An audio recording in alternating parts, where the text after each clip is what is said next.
Hello everyone, మేము మా ఆడపడుచులకి బట్టలు పెడుతున్నాము. అందుకోసమనైతే ఇలా అన్నము, పప్పు, రసము, వడలు, పాయసము అయితే చేస్తాము. అమ్మాయిల మోస్ట్ ఫేవరెట్ హ్యాపీ ప్లేస్ ఏదైనా ఉందంటే అది పుట్టిల్లే కదా. పుట్టింటికి వెళ్తున్నాం అనగానే అసలు ఎంత హ్యాపీగా ఫీల్ అయిపోతామో.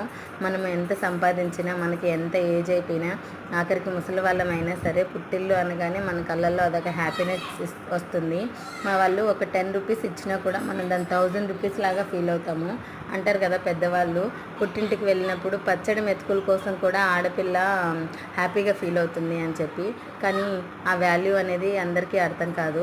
మేమైతే ఇలా ఎవ్రీ 3 ఇయర్స్కి ఒకసారి మా ఆడపడుచుని పిలిచి బట్టలు పెడతాము. యాక్చువల్లీ ఇయర్లీ వన్సే పెడతాము, కానీ వాళ్ళు రారనమాట.